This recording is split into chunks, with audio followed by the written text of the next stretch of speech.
Hello everyone and welcome to CFC Fan TV. We have proudly partnered with One Football on this video. The link is in the description below, so please check that out. Now, let's get on with today's topic. Of course, please click the subscribe button if you like these videos and I'll be sure to do them more often. Well, this video maybe not because it's me being very apologetic for a past video. So I hope you all enjoy it. Do give it a thumbs up if you like it. But yeah, I was speaking to Rory and the boys and we all agreed that it would be a good idea for me to put out an apology video.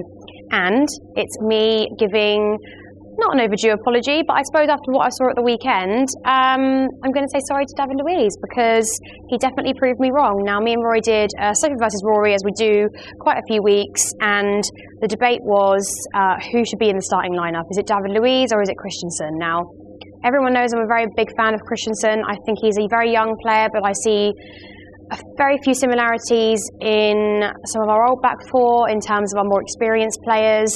And I do think he's a prospect for the future, and I don't by any means want Chelsea FC to let him go. I think he is such a good player. I think from what we saw under Antonio Conte, there were moments where he was, really stable at the back and at times our best player. So, is this a me bashing Christensen video? Absolutely not, because I think in times that he will come good, but this is an apology to David Luiz because I underestimated the value that he brings to our team. Let's start with the weekend against Liverpool. I'm sat in the shed upper, so when Liverpool started to make a few substitutions and they started to pick up their game, David Luiz was right there on the goal line. And he, more or less saved our ass there. He kept a goal from kept the ball from going in the back of the net and from us going another goal down. So I think Rudiger did exactly the same as well. But his leadership that day. I think every time we conceded a free kick, he was shouting at his teammates. And I don't mean that as in he's starting arguments. I mean as in he's obviously got a lot of leadership. He cares. He's got a lot of passion for the game. He's got a lot of passion for the club, and. I think actually in his first spell at Chelsea, I never wanted him to leave. I was actually really, really gutted when he went to PSG. And I remember him scoring that goal against us in the Champions League when he came back to the bridge. And I think he celebrated, and after he was there like, oh, I'm sorry, I didn't mean to cause offence, but I was just really, really excited. And you could just see that he was a good player and one that I wish we hadn't got rid of.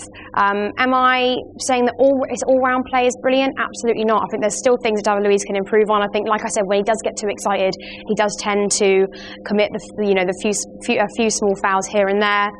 But from what I saw on Sunday, I think they're working really, really well together as a team. I think I can see now why Sarri wants David Luiz in the side and prefers him to Christensen. And I didn't see that before, but I think midweek when we had Christensen come on and he was able to, sort of show us what he could do up at Anfield, it backfired a little bit, didn't it? He made two very bad mistakes, two very bad passes. One was on the edge of the box, which nearly resulted in a goal. So there are aspects of his game which I can see exactly why Sarri doesn't trust Christensen to be in the starting lineup, and that's not because I think he's a very stable defender, but he makes very when he comes off his line, he makes very, very, very silly mistakes, and they're mistakes that I think can be game changing. In which case, of course, you cannot have something like that on the pitch. So I am very apologetic about this. I do feel like I underestimated the brilliance of David Luiz, and of course, maybe I've forgotten slightly just how good he was and what an asset he is to our team. So apparently his contract is going to end in the summer. Chelsea want to extend that for another year to ensure that he definitely stays at the club and definitely stays for the long term. And I think that's the way to go. If Sarri's trying to build a system, and from what I read and from what I hear from the fans and from the media and whoever else, Sarri said that his back line isn't going to change at least for the first part of the season, which to me means up until at least January. So I think if we're investing this much in a player and setting our team out that way, and especially the back line really isn't an aspect of the pitch where you really want to change too often. Much like our goalkeeper, they're the positions that you really want to get solid and stick to. You don't really want too many rotations in the squad on that bit. I think the only time you really want rotation is in the midfield. They're the players that get exhausted and need to be rotated, like the likes of Willian and Pedro and Hazard and Kovacic. And of course, up front is more who's performing well and who's scoring the goals. So I think if we're able to get a steady back line, I think it's vital that David Luiz does sign a new contract, and I hope that he does, because clearly the club want him, the club love him, and Sarri is clearly impressed with him in training and on the pitch. So there you have it. That is my apology to David Luiz. If he's watching, I'm sure he is. I know he's a subscriber to my channel.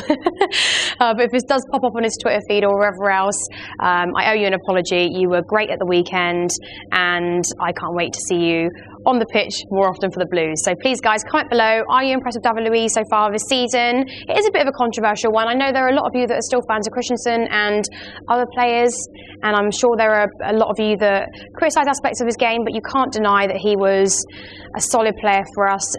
You know, he really, really held his own at the weekend, and when he had to turn up in one of the biggest games of the season, he did. So I thought he was fantastic at the weekend, and yeah, I'm looking forward to next weekend's game, especially against Southampton. You know, they're an easier side to play against.